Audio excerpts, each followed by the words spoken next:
Hello everyone. In this session, we will discuss animal tissue. Okay. In the last session, in the previous lectures, we have discussed plant tissue and its different types in detail. So from now onwards, we will discuss animal tissue.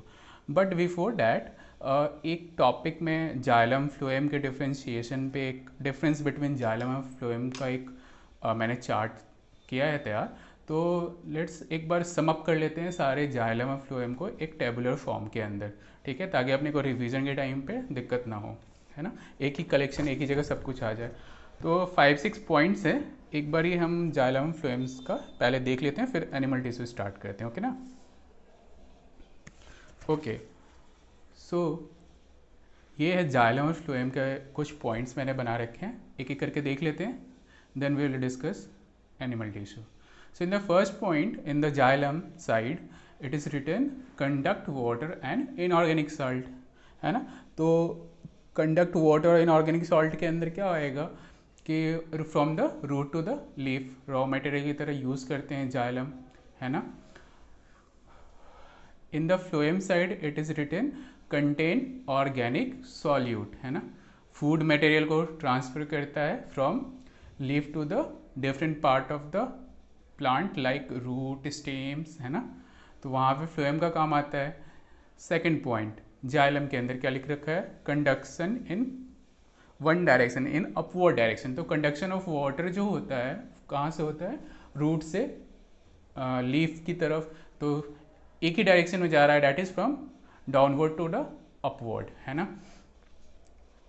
Phloem की तरफ अपन देखो तो conduction occurs in both direction, मतलब downward भी जा सकता है, अपवर्ड भी जा सकता है। तो ये बाई डायरेक्शनल हो गया।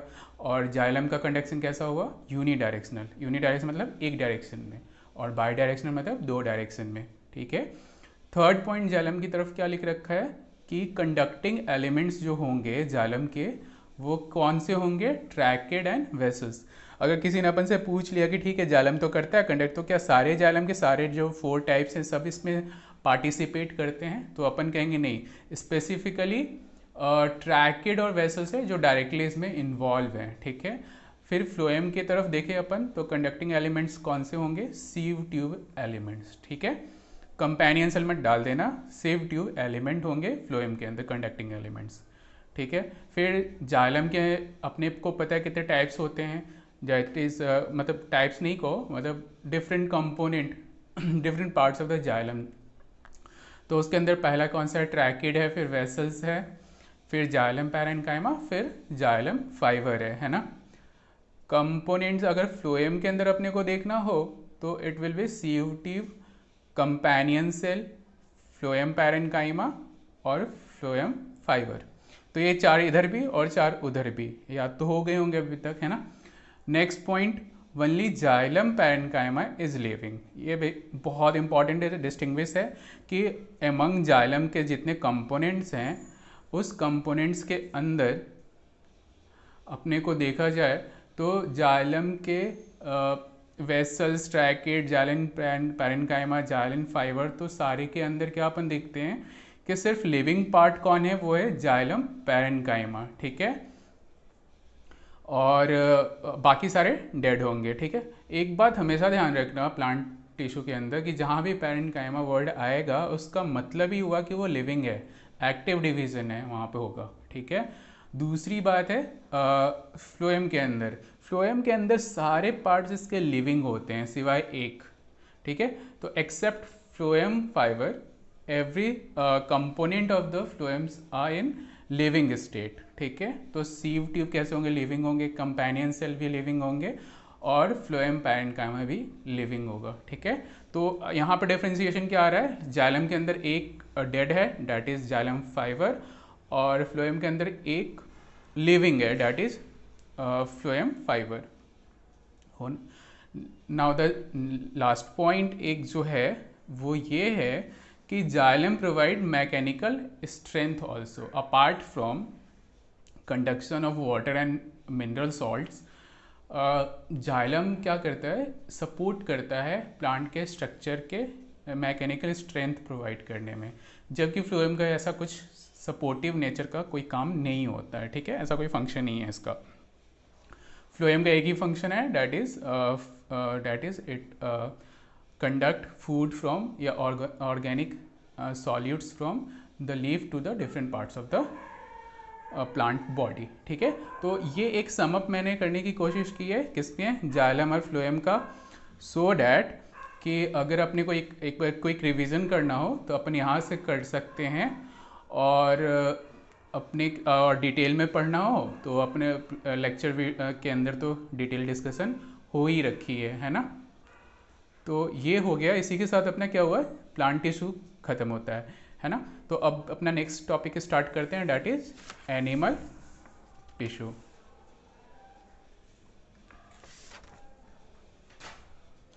तो एनिमल टिश्यूज़ अब स्टार्ट करने से पहले एक बार टिश्यू का मन में याद करो, डेफिनेशन क्या था, ठीक है ना, उसके बाद स्टार्ट करते हैं अपन। तो बेसिकली एनिमल टिश्यूज़ के हम ब्रॉडली इसको देखो, अब हम वापस टिश्यू और वो उसके डेफिनेशन पे नहीं जाएंगे, डायरेक्ट अब उसके क्लासिफिकेशन पे आ रहे हैं। तो एनिमल टिश्यूज़ में क्या आएंगे, 4 टाइप्स ऑफ एनिमल टिश्यूज़ होते हैं जो हमारी बॉडी या किसी भी एनिमल के अंदर मिलते हैं, ठीक है। तो सबसे पहले होता है इपीथीलियल टिश्यू, या उसको इपीथीलियम भी कह सकते हैं, ठीक है।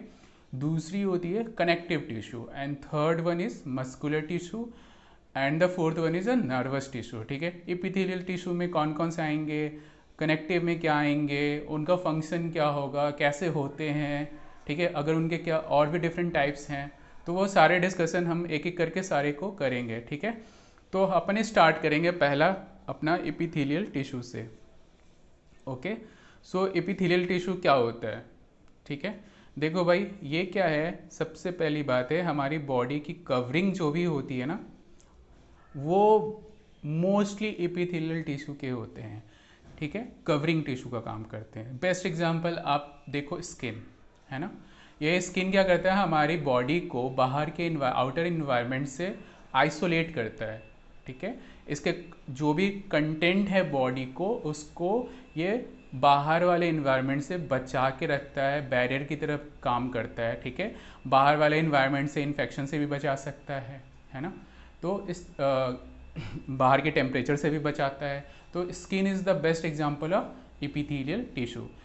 इनसाइड द बॉडी ऑल्सो जो एपिथेलियल टिश्यू होते हैं वो डिफरेंट स्ट्रक्चर के कवरिंग का काम करते हैं, ठीक है। तो इस तरह से क्या होता है कि एक बॉडी ऑर्गन दूसरे बॉडी ऑर्गन के से आइसोलेटेड होते हैं, मतलब एक दूसरे से सेपरेटेड होते हैं because of covering of epithelial tissue, ठीक है। तो एक तो ये हुआ। तीसरा हुआ लाइनिंग में काम आते हैं, लाइनिंग ऑफ माउथ में आएंगे, ठीक है, ब्लड वेसल्स में आएंगे। तो लाइनिंग का क्या मतलब हुआ, अपने अगर अपन चिक के अंदर वाला पार्ट जो माउथ के तरफ है, उस तरफ जो स्मूथ सरफेस आपको दिखता होगा, ठीक है, वो भी एक लाइनिंग की तरह यूज हो रहा है, लाइनिंग की तरह काम करता है। और वो किसका बना होता है, वो होता है एपिथेलियल टिश्यू का, ठीक है। तो एक बार इसको सारे को एक बार डिटेल में देखते हैं। एक ओवरव्यू मैंने दिया, अब हम एक एक पॉइंट करके इसको डिटेल में देखेंगे, ठीक है। तो एपिथेलियल टिश्यू के अंदर पहला पॉइंट क्या है कि it is protective and covering tissue. जैसे स्किन का एग्जांपल दिया, लाइनिंग ऑफ माउथ, ठीक है, ब्लड वेसल जो एंडोथेलियल होते हैं वो भी एपिथेलियल टिश्यू के होंगे। लंग के एल्वियोलाई, एल्वियोलाई क्या होता है, वहाँ पे जहाँ पे गैसेस एक्सचेंज होता है, जो हम सांस लेते हैं, जो हम ब्रीथ इन करते हैं, तो हमारे साथ जो बाहर के एक्सटर्नल एयर जाता है जिसमें ऑक्सीजन होता है, वो एल्वियोलाई लंग्स के पार्ट, वहाँ लंग्स के अंदर एक एल्वियोलाई साइट है, वहाँ पे जाके फिर जो बॉडी के अंदर जो CO2 होता है और वो ऑक्सीजन का वहाँ पे गैसेस एक्सचेंज होगा और CO2 फिर ब्रीथ आउट करके बाहर आ जाएगा। तो उस पॉइंट पे जहाँ पे एल्वियोलाई है उसके भी लाइनिंग में कौन से होंगे, एपिथेलियल होंगे, ठीक है, एपिथेलियल टिश्यू या सेल्स कह लो। फिर किडनी के ट्यूब्यूल्स में होंगे। तो ये 4 एग्जाम्पल हैं, अपने को ध्यान रखना एग्जाम्पल्स, ठीक है, अपने से एग्जाम्पल हमें कभी भी पूछे जा सकते हैं। Second point is it act as a barrier between different body organs. जैसे मैंने बताया कि एक ऑर्गन को दूसरे ऑर्गन से सेपरेट करता है डिफरेंट, ठीक है। तो वो कवर अप कैसे, वो एपिथेलियल उसको कवर कर देगा, तो एक दूसरे से दोनों के ऑर्गन अगर एपिथेलियम से कवर है, ठीक है, तो वो दोनों आपस में सेपरेट रहेंगे, ठीक है। तीसरा क्या है पॉइंट कि इट इज़ टाइटली पैक्ड, कौन, एपिथेलियल टिश्यू। अब ये टाइटली पैक्ड का मतलब क्या हुआ कि दो सेल्स के बीच में जब आपको पता है tissue is a group of cells, है ना, तो जो सेल्स का जो लेआउट होगा, जो अरेंजमेंट होगी, उसके बीच में कोई भी स्पेस नहीं होगा, ठीक है। अब तुम खुद सोचो, अगर कोई कवरिंग है, अगर वो कवरिंग का फंक्शन कर रहा है और उसके अंदर अगर स्पेस होगा तो फिर वो कैसे कवर कर पाएगा अच्छे से, है ना, लीकेज हो जाएगी। तो इसीलिए कवरिंग वाली चीज़ों में स्पेस होना सही बात नहीं होती है ना। जैसे अपने रेन कोट है, अगर उसके अंदर अगर मान लो बीच में स्पेसेस आ जाए, होल आ जाए, तो क्या वो हमारे को प्रोटेक्ट कर पाएंगे? रेन से नहीं करेंगे, है ना। तो इसीलिए उसमें नहीं होते हैं। हमारे क्लोथ्स के अंदर अगर होल आएंगे तो वो भी सही नहीं होगा, वो भी हमें अच्छे से प्रोटेक्ट नहीं कर पाएंगे, कवर नहीं कर पाएंगे। लाइक वाइज जो भी एपिथेलियल होते हैं उनके सेल्स के बीच में अरेंजमेंट इस तरह से होती है कि दो सेल्स के बीच में कोई भी स्पेस नहीं होगी, ठीक है। तो इंटरसेल्युलर स्पेसेस आर एब्सेंट, ठीक है। नेक्स्ट पॉइंट, इसमें ब्लड सप्लाई नहीं होता है, किसमें? एपिथेलियल सेल्स में, ठीक है। वहाँ पे ब्लड सप्लाई एब्सेंट होता है। देखो तुम्हारे स्किन में ब्लड सप्लाई नहीं है, उसके नीचे वाले लेयर्स में जरूर ब्लड के सप्लाई है, जहाँ मसल से स्टार्ट हो जाते हैं, ठीक है। तो हमको याद रखना है कि एपिथेलियल के अंदर क्या होता है, ब्लड सप्लाई नहीं होती है, लिम्फ सप्लाई भी नहीं होती है। अब ठीक है, अब किसी स्टूडेंट को ये नहीं पता है कि लिम्फ क्या होता है, तो डोंट वरी, आगे इसी चैप्टर में हमको लिम्फ पढ़ना है, तो हम वहाँ पे एक डिटेल डिस्कशन करेंगे। तो अभी बस इतना ध्यान रखो कि ना ब्लड सप्लाई होती है और ना ही लिम्फ सप्लाई होता है। बट नर्व सप्लाई प्रेजेंट होता है किसमें? एपिथेलियल में, ठीक है। जैसे अपने को कहीं हीट लगता है या अपने को कहीं चींटी किसी ने ऐसे पिंच करता है कोई स्किन के ऊपर, तो अपना दिमाग कहता है ना कि वहाँ से हाथ हटा लो, ठीक है, या वहाँ डेंजर, वहाँ मत, वो पॉइंट से हट जाओ। अगर हीट है वहाँ पे, अगर कहीं फायर है वहाँ पे, हमारे हाथ के पास आ गया तो अपन हाथ हटा लेते हैं। तो वो क्या था, वो नर्व सप्लाई की वजह से ही तो हमारे ब्रेन तक मैसेज गया और वहाँ से फिर वापस मैसेज आया कि हमको कैसा एक्शन लेना है, ठीक है। तो नर्व सप्लाई होता है बट ब्लड सप्लाई और लिम्फ सप्लाई नहीं होती है, ठीक है। किसके अंदर? एपिथेलियम के अंदर। नेक्स्ट, जो बेसमेंट मेम्ब्रेन, बहुत अच्छा ये इंपॉर्टेंट कैरेक्टर है बेसमेंट मेम्ब्रेन का। बेसमेंट मेम्ब्रेन जो होता है ना, वो प्रेजेंट होते हैं किसमें? एपिथेलियम और उसके नीचे वाले जो टिश्यूज़ हैं या लेयर हैं, उन दोनों के बीच में क्या होता है? बेसमेंट मेम्ब्रेन प्रेजेंट होता है। अब इसका बहुत अच्छा काम है, एक तो ये कनेक्ट करता है दोनों को। किस मामले में? देखो, इसके पास ब्लड सप्लाई है नहीं स्किन को, तो इसको सरवाइव करने के लिए जो चाहिए न्यूट्रिशन, वो कहाँ से सप्लाई होगा? खुद तक तो यहाँ ब्लड सप्लाई तो डायरेक्टली इसमें आ नहीं रहा है, तो बेसमेंट मेम्ब्रेन के थ्रू यहाँ तक पहुँचता है नीचे वाले टिश्यूज से। तो हमेशा याद रखना, basement membrane is present between epithelium and underlying tissues, ठीक है। तो ये तो हमारा एपिथेलियल टिश्यूज के जनरल कैरेक्टर हुए। कुछ और हैं पॉइंट्स। पहला कि it help in the regulation of exchange of material between the body and the external environment. अब इस पॉइंट को समझो कि हमारी बॉडी में जब बहुत अगर हाई हीट, अगर कहीं टेम्परेचर बढ़ने लगे और हमें गर्मी लगे, ठीक है, इन समर सीजन मोस्टली अपन देखते हैं ना कि अपने स्वेटिंग होती है, तो वो क्या करता है बेसिकली, हमारी बॉडी से रेगुलेट करता है किसका? Exchange of material. क्या क्या निकलता है स्वेट के साथ? एक तो वाटर का लॉस होता है और दूसरा होता है मिनरल सॉल्ट का, आयंस के लॉस। तो वो एक तरह से क्या कर रहा है, स्किन वहाँ पे रेगुलेट कर रहा है चीज़ों को कि कितनी चीज़ें बाहर जाएगी। ऐसा नहीं होगा कि ब्लड बाहर आ जाएगा, ठीक है, तो वहाँ या फिर कुछ एक्स्ट्रा सेलुलर फ्लूइड बाहर आ जाएंगे। तो वहाँ पे क्या हो रहा है, स्किन हमारी बॉडी को इस तरह से रेगुलेट करता है कि क्या मटेरियल बाहर जाएंगे बॉडी से एक्सटर्नल इन्वायरमेंट में और क्या बाहर से अंदर बॉडी के अंदर आएंगे, ठीक है। तो रेगुलेशन का काम कर दिया, क्योंकि बैरियर भी है एक तरह से, ठीक है। प्रोटेक्शन, अब इसका फंक्शन पे आते हैं। क्या क्या फंक्शन? बेसिक फंक्शन दो है, एक तो है प्रोटेक्शन की और दूसरी एक्सचेंज की। अब प्रोटेक्शन के अंदर भी क्या है, दो एग्जाम्पल हैं, दो तीन, तो वो अपन देख लेते हैं। सबसे पहली बात है कि it protect the underlying tissues from mechanical injury. देखो टिश्यू है, टिश्यू के ऊपर फैट होंगे और फैट के ऊपर ये स्किन होगा, ठीक है। तो ये बेसिकली आपको किसी तरह का डायरेक्ट टिश्यू तक कोई इंजरी ना जाए, ये खुद पे लेगा और इसके नीचे के फैट्स पे जाएंगे, है ना। तो ये प्रोटेक्ट करता है एक तरह से मैकेनिकल इंजरी से, किसको, टिश्यूज़ को, ठीक है। दूसरा है वाटर लॉस से बचाता है, डिहाइड्रेशन। अगर बहुत ज़्यादा बॉडी ने, अगर मान लो ये बैरियर नहीं होता, बहुत बाहर गर्मी है, तो डायरेक्ट हमारी बॉडी से, अगर हमारा बॉडी डायरेक्ट उसके विदाउट स्किन अगर एक्सटर्नल इन्वायरमेंट के कांटेक्ट में आए, तो गर्मी को हटाने के लिए वो पानी का लॉस होगा वहाँ पे, क्योंकि हीट आएगी, है ना। तो वाटर का लॉस होगा, तो वो वाटर को लॉस को बहुत ही कम कर देता है। इन्फेक्शन से बचाता है, बाहर से कोई भी माइक्रो ऑर्गेनिज्म डायरेक्टली हमारी बॉडी के अंदर कांटेक्ट में ना आए, तो वो स्किन उसको रोक देता है, जब बैरियर की तरह काम करता है। एक्सचेंज, रेस्पिरेटरी एक्सचेंज का काम करता है, ठीक है। और दूसरा वेस्ट प्रोडक्ट, स्वेट के साथ या सेबेसिस ग्लैंड के साथ भी कुछ चीज़ें वेस्ट प्रोडक्ट बाहर निकल जाती हैं, है ना। तो वहाँ पे वो चीज़ हम कह सकते हैं कि एक्सचेंज में भी हेल्प करती है ये, ठीक है। अब देखो एपिथेलियल टिश्यू के ना बहुत सारे टाइप्स हैं, ठीक है। और इसके बारे में एनसीईआरटी ने सिर्फ बेसिकली मेजर फॉर्म में उन्होंने 4 टाइप को ही डिस्कस किया है, और 2 टाइप्स, मैंने यहाँ 6 टाइप्स को लिया है, 2 टाइप्स को उन्होंने डिस्कस बहुत ही लाइटली किया है। एक सिंगल लाइन उन्होंने उसके बारे में इंट्रोडक्ट दे के वो ख़त्म कर दिया उन्होंने।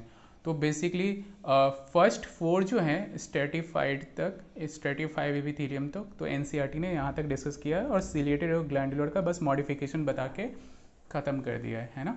तो हम यहाँ पे मोस्टली थोड़ा डिटेल में लेंगे किसके टाइप्स को। पहला कौन सा है, स्क्वामस एपिथेलियम, दूसरी है columnar epithelium, third one is cuboidal epithelium, fourth one is stratified epithelium, fifth one is ciliated epithelium, and the sixth one is glandular epithelium, है ना। तो we will discuss each and every types. तो first we will start with the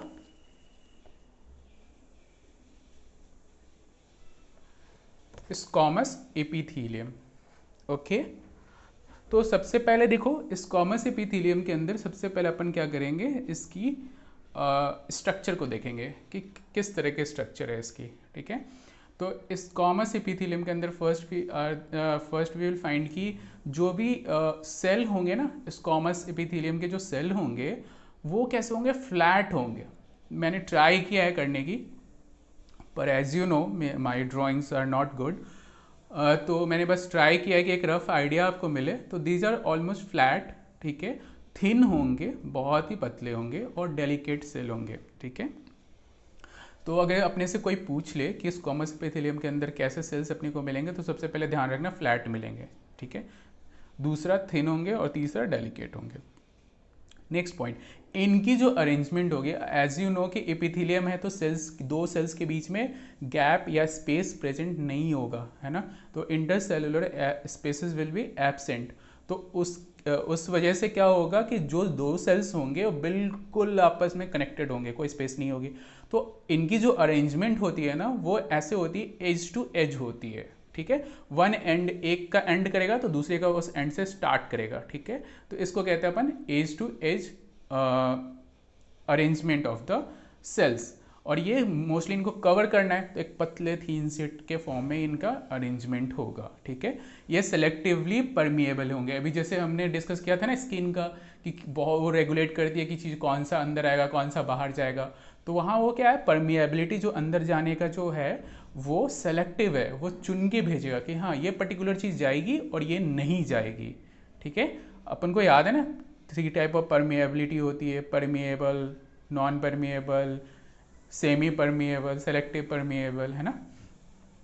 तो उस तरह से अब ये मिलेंगे कहाँ, स्क्वामस एपिथेलियम है तो मिलेंगे कहाँ, तो सबसे पहले याद रखना कि ये लाइनिंग ऑफ ब्लड वेसल्स में मिलेंगे, लाइनिंग ऑफ माउथ में और लाइनिंग ऑफ ईसोफेगस, ठीक है। ये लाइनिंग्स में मिलते हैं और स्किन। तो ये इसके एग्जाम्पल्स आपको ध्यान रखने हैं, ठीक है। फंक्शन क्या करेंगे, अब इपिथीलियम है तो देखो दो तीन तो फंक्शन फिक्स है इसका, क्या प्रोटेक्टिव होगा, कवरिंग होगी, है ना।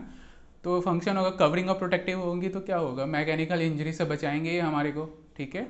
दूसरा केमिकल से भी बचाएंगे, आउटसाइड के केमिकल डायरेक्ट नहीं आ सकते हैं, स्किन को पहले टकराएंगे वो, है ना। जर्म्स और इन्फेक्शन से भी बचाएंगे क्योंकि वो बैरियर की तरह काम करेंगे। फिर गैसेस एक्सचेंज का फंक्शन होगा, ये सारी चीज़ें डिस्कस हो रखी है। और excretion is the waste material का बाहर निकलना सेबेसियस ग्लैंड के थ्रू, ठीक है। तो वहाँ एक तरह से स्किन ही रेगुलेट करती है क्योंकि उसके पोर्स पे ही तो खुलते हैं, ठीक है। तो हमने देखा स्क्वामस एपिथेलियम, अब हम देखेंगे कॉलमनर एपिथेलियम। तो कॉलमनर का मतलब सबसे पहले क्या होता है, ध्यान रहेगा ऐसे तुमको याद करने में कि columnar means pillar like. Pillar कैसा होगा, जिसकी ब्रेथ कम होगी और हाइट या लेंथ को ज़्यादा होगी, है ना। तो ये एक रफ स्केच है एक कॉलमनर बनाने की मैंने कोशिश की है, ठीक है। छोटी सी इसकी जो ये ब्रेथ है ना वो कम है और लेंथ ज़्यादा है, लॉन्गर है ना। तो ये पिलर लाइक ऑलमोस्ट दिख रहा है ना, पिलर लाइक नहीं भी दिख रहा तो मान लो है, ठीक है। तो ये कॉलमनर एपिथेलियम, ठीक है। तो ये कैसे सेल्स होंगे, देखो स्क्वामस वाले कैसे थे, वो फ्लैट थे, थीन थे, डेलिकेट थे, एज टू एज उनका अरेंजमेंट था। तो इनका कैसा होगा कॉलमनर का, ये होगा कॉलमनर सेल का लॉन्गर सेल्स होंगे, ब्रेथ इनका ब्रेथ कम होगा, विड्थ ज़्यादा सॉरी लेंथ ज़्यादा होगी, है ना। तो ये एक पॉइंट हुआ, कहाँ मिलेंगे, ठीक है। तो ये फिर से लाइनिंग में मिलेंगे of stomach, intestine, salivary gland and sweat gland. देखो आई नो ये एग्जाम्पल थोड़ा मुश्किल है याद करना, बट अब इसका और कोई रास्ता नहीं है, रिवीजन करो, थोड़ा इंटरेक्टिव टाइप का बनाना है इसको, कुछ नेमोनिक्स वगैरह तो तुम्हारे को याद रहेंगे, but you have to learn them, और कोई ऑप्शन नहीं है, ठीक है। यहाँ पे जाके मैं समझा नहीं पाऊँगा शायद आपको ज़्यादा बेटर वे में। तो स्टमक और इंटेस्टाइन की लाइनिंग में, ग्लैंड में, सलाइवरी और स्वेट ग्लैंड में कॉलमनर एपिथेलियम मिलेंगे हमारे को, ठीक है। Now again function of columnar epithelium, देखो एक तो फंक्शन है इसका एब्जॉर्प्शन है, ठीक है। एब्जॉर्प्शन का मतलब क्या हुआ, देखो अगर ये स्टमक में होंगे, लाइनिंग ऑफ द स्टमक में होंगे इंटेस्टाइन में, तो वहाँ ये एब्जॉर्प्शन का काम करेंगे। प्रोटेक्शन का काम करेंगे जब ये क्या स्लाइवरी ग्लैंड वगैरह में होंगे, सॉरी स्लाइवरी ग्लैंड में और स्वेट ग्लैंड में इनका सीक्रेशन रिलीज करने का काम करेंगे। और एपिथेलियम में तो प्रोटेक्शन का काम तो होगा ही होगा क्योंकि ये कवरिंग का काम करेंगे, है ना। तो एब्जॉर्प्शन का हमको ध्यान रखना है जहाँ पे इनकी लाइनिंग है स्टमक में और इंटेस्टाइन में। और प्रोटेक्शन का काम कहाँ करेंगे ये, तुम्हारे को ये एज ए एपिथेलियम तो इनका काम ही है, बेसिक काम है कि इनका प्रोटेक्शन का काम होगा। और सीक्रेशन सैलिवरी ग्लैंड और स्वेट ग्लैंड के अंदर उनके सीक्रेशन को रिलीज कराने में, ठीक है। अभी तक हमने दो किया याद, दो पॉइंट डिस्कस किए हैं, that is squamous and columnar. अब हम थर्ड करेंगे, दैट इज क्यूबॉइडल। अब क्यूबॉइडल से as a name suggesting, cuboidal क्या हुआ कि क्यूब लाइक एपिथेलियम, है ना। क्यूब कैसा होता है देखो, है ना, वो जो डाइस होते हैं लूडो के, है ना, तो क्यूब होते हैं। तो ये क्यूब लाइक एपिथेलियम है, इसमें ये जो ब्लैक डॉट है दैट इज न्यूक्लियस, बिल्कुल सेंटर पे होगी, है ना। तो cuboidal epithelium as name is suggesting cube shaped cell. और इनका मजे की बात क्या है, क्यूब में क्या होता है, लेंथ और ब्रेथ दोनों इक्वल होते हैं। तो length is equal to breadth, ये L equal to B, that is length equal to breadth, ठीक है। न्यूक्लियस कहाँ पे होंगे, सेंटर में होंगे, है ना, वो हम देख रहे हैं, ठीक है। और ये मिलेंगे कहाँ, सबसे इंपॉर्टेंट। तो ये देखो फिर से लाइनिंग स्टार्ट हो गई, लाइनिंग ऑफ किडनी ट्यूब्यूल्स में, डक्ट ऑफ सलाइवरी ग्लैंड में एंड डक्ट ऑफ पैनक्रियास में, ठीक है। याद करना पड़ेगा, भागना मत, कर लेना याद, ठीक है। नेक्स्ट इनका अगेन, इनके अगर हमको फंक्शन देखना हो तो प्रोटेक्शन तो फंडामेंटल एपिथेलियम का हो गया, वो तो करना ही करना है, उससे तो पीछे हटना ही नहीं है, ठीक है। सीक्रेशन मतलब रिलीज कराना कोई चीज़ का, हेल्प करना। एब्जॉर्प्शन मतलब एब्जॉर्ब करना, और excretion of the waste material, ठीक है। तो ऐसे अभी तक 3-4 पॉइंट तो हर जगह तुम्हें कॉमन दिख ही रहे हैं, तो ना भी ये याद आए तो ये 3-4 तो आ ही जाएंगे, ठीक है। तो इनको वहाँ पे यूज़ कर लेना, ठीक है। तो हमने क्या देखा, क्यूबॉइडल देखा, स्ट्रेटिफाइड सॉरी स्क्वामस देख लिया है, कॉलमनर देख लिया, अभी क्यूबॉइडल भी हमने देख लिया है। अब आते हैं हम फोर्थ पॉइंट पे। Now the fourth is the stratified epithelium. ठीक है, अभी स्ट्रेटिफाइड इपिथीलियम क्या होता है?